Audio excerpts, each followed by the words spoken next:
Good evening, and thank you for inviting me to this event. I'm particularly pleased to be a guest of one of the co-organizers from Lebanon.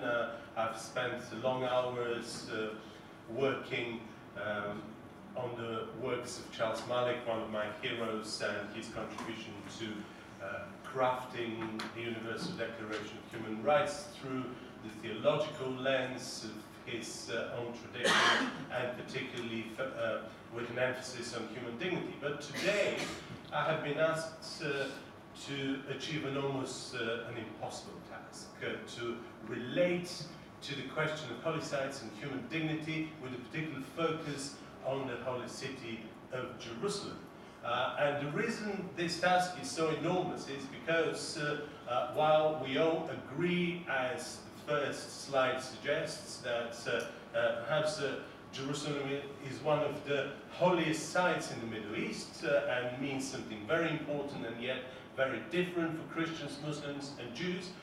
It is also a center of display of perhaps some of the most undignified forms of religious worship in the context of their holy sites. And these undignified forms are often not simply across the religious divide, the interreligious divide, but they also represent deep divisions within Christian, Jewish, as well as Muslim communities. Shared and contested. The picture you can see is a Ferrari show at the western wall of the old city of Jerusalem. This is the poster itself. Save the date and enjoy. It is easier to get Ferraris at the western wall of Jerusalem than to get women. I can't run the... Could the engineer play the clip?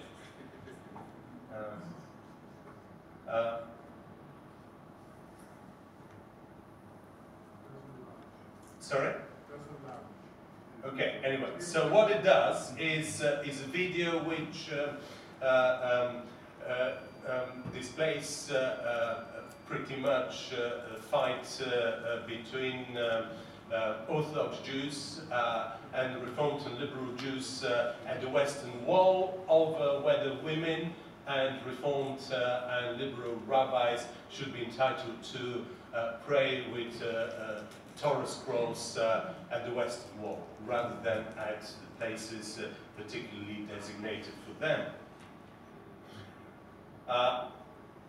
There is a lot which has been done in relation to how we could protect sacred sites, particularly from destruction, particularly in the context of war, but there has been very little done in order to deal with more specific challenges. How sacred sites are likely to be focal points of economic sustainability and developing sustainable civic spaces, civic cultures, normative cultures, where interlocutors from different religious traditions could coexist and find common cause of coexistence. And the sacred places could be such a common cause, even such places are not necessarily associated with the religion of all interlocutors. And in my presentation, I would argue that we have done perhaps far too much in terms of foreign policy engagement in the field of protecting of sacred places, and particularly religious cultural heritage sites in war zones, and have done very little in investing on a long-term basis in developing this sustainability. And I would reflect in some way how some of the case studies of Jerusalem may give us interesting challenges, but also interesting opportunities for long-term projects and engagement on linking religious cultural heritage protection with sustainability. One of those examples is En Kerem, which is the birth of St. John the Baptist, which also hosts the Spring of Mary, where the Mother of God meets Elizabeth, and also hosts the Church of the Visitation and the pilgrims paths between the Church of St. John the Baptist and the Church of the Visitation. What you see in the picture is a newly built public facilities with bathrooms and disabled access, which pretty much overshadow the beautiful biblical landscape in front of the Spring of Mary and effectively produce public toilets opposite the spring itself. What's interesting about it is that it wasn't and this is the picture of the lovely little mosque which is built over the Spring of Mary. What was interesting in this case is that it wasn't the Christian communities which put up a fight over this particular development. For those of you who are not familiar with Keren, you need to know that this is a village which is now exclusively populated by Israeli Jews. Not some of them observant, some of them not particularly observant, but dominated by an unspoiled biblical landscape and a landscape dominated by church buildings.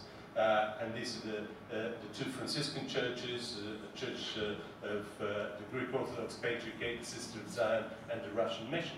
So none of those religious communities put up a fight when development plans which directly affected the ancient pilgrims' paths in Keren were to be affected. It was the Israeli residents who took on the municipality of Jerusalem because they felt in some way that the new plans are going to destroy the cultural heritage makeup of their village. And it was not necessarily the religious stakeholders who were there to protect the religious cultural heritage of the city. It were people who were living around the holy sites of Keren and who felt that in some way they're also entrusted in protecting them, even though they do not represent their religion or belief. This is another picture which just gives you a sense of the yet unspoiled biblical landscape there. The moral of the story is that the residents did lose the battle, but in some way they presented a very interesting case of what difference does it make when the battle is not fought by self-referential religious stakeholders, but by their neighbor, who also believes that the other is part of their identity and their religious legacy. Jerusalem is also a setting of at least a memory of Christian-Muslim covenants, and the most explicit one is the coexistence of the Holy Sepulchre and the Mosque of California, the only Muslim site in the Christian quarter of the old city. The story tells us that when California was invited by the Patriarch of Jerusalem after he conquered the city of Jerusalem, he refused because he was worried that his successors may claim the Holy Sepulchre as a Muslim holy site if he prays inside. So he chose to pray at the gate of the old Constantinian Basilica, and he was proved right. After his death, the gate was basically shaped and developed into the mosque, which still sits there, and in some way reminds us of the interreligious covenant of protecting the complex religious and cultural identity of the sites. Today, this is represented by the pledge of King Jordan, the King of Jordan, to be one of the custodians of the holy sites of the old city, including the Holy Sepulchre, and most recently he made a particular donation, a very generous donation for the restoration and conservation of the Holy Sepulchre. In addition to that, the Christian leaders who represents the ancient Ottoman status quo of the old city of Jerusalem also pledged the support of the wider notion of the status quo, which these days implicitly includes also the Dome of the Rock, and this is a picture after they've signed a declaration that the status quo must remain unchanged.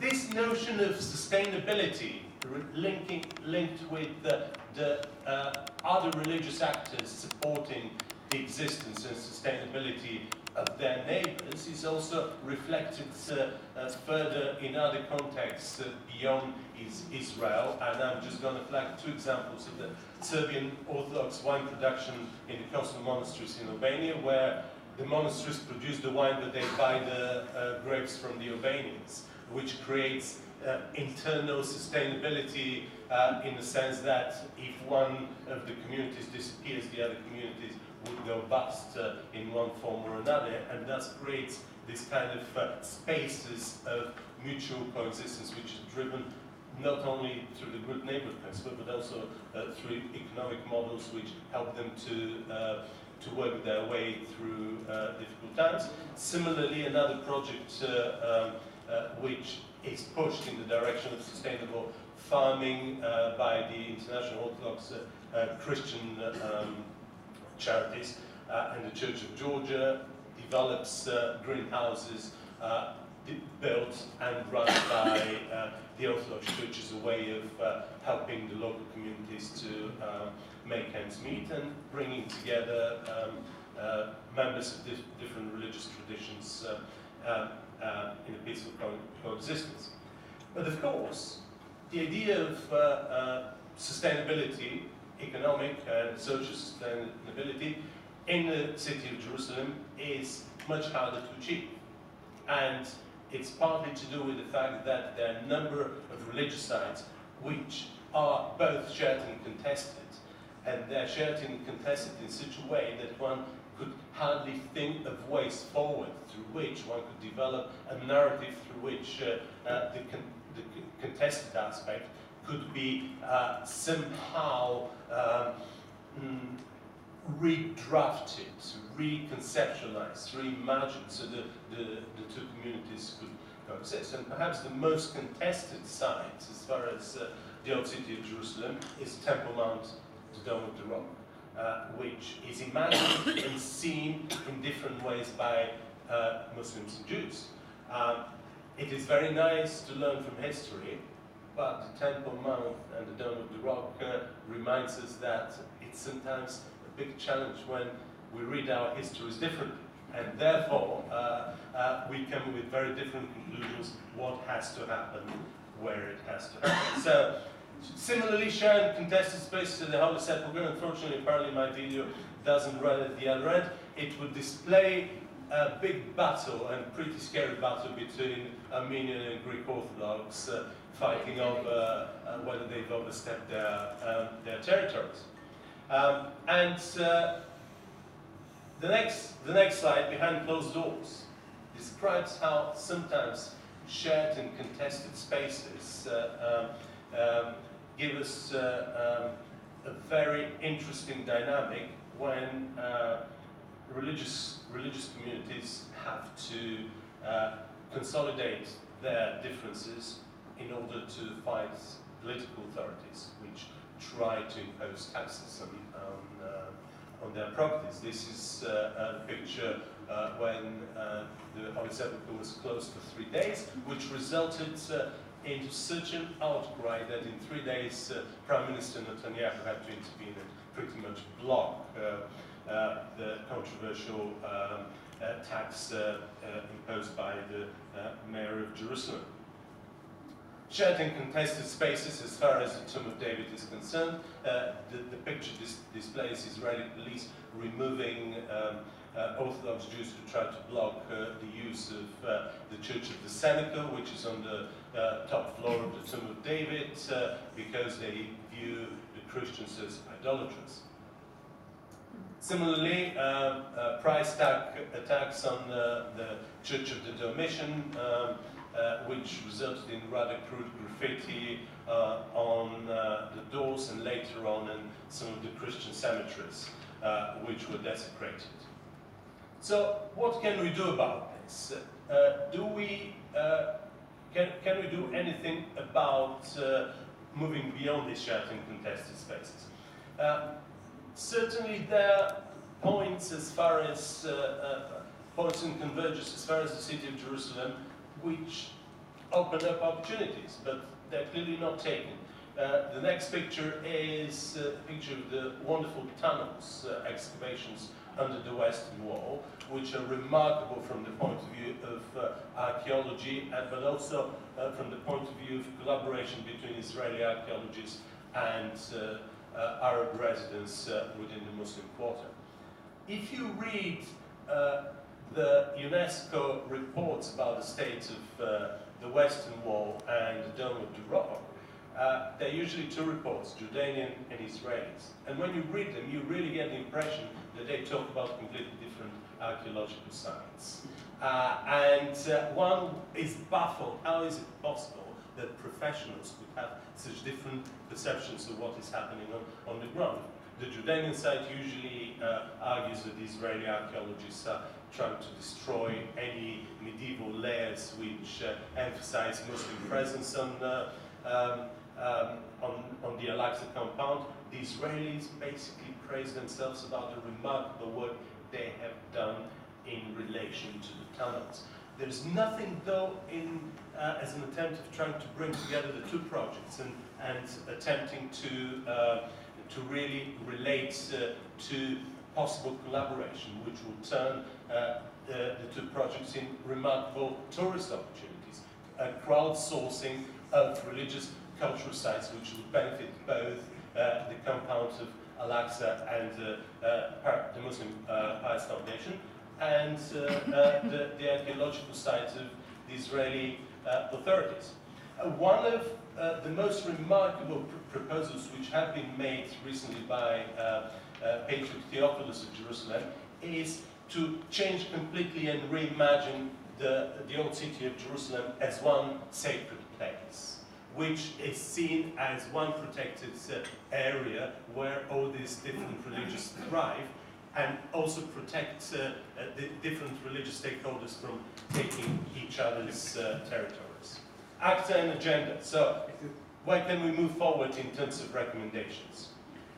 Imagining sacred places as a center of crafting of civic and normative cultures rather than societas perfecta, places which are demarcated and they use as compounds to protect one religion from the other. Revisiting the role of the state, there has been too much emphasis of state's duties and state's responsibilities, partly because cultural heritage protection and sacred spaces have been protected through the lens of international law, and therefore have given too much role on state actors. Emphasizing the interplay between private property, religious freedom, and access to religious sites. Whatever we say about Jerusalem, the fact of the matter remains is that no matter how much civic spaces we build in the old city of Jerusalem, the security wall will still divide Christians who could always go from Jerusalem to Bethlehem to celebrate the birth of Jesus, but would stop and make it harder for Christians from Bethlehem to go to Jerusalem to celebrate the feast of the resurrection. Overarching shared and independent sustainability beyond self-serving and excessive self-referencing of religious associations. Sophisticated religious culture of property protection which integrates multiple stakeholders. Archaeological practices driven by multiple identities rather than aiming at obliterating one identity in order to emphasize another. Cooperation and co-responsibility from different stakeholders, public as well as religious. And finally, dynamic policies which view sacred places as opportunities rather than as problems which have to be contained or resolved. I had another slide to talk about the tools which are available, but I may flag this during the discussions, so I do not eat out of the time of my colleague. Well, thank you so much.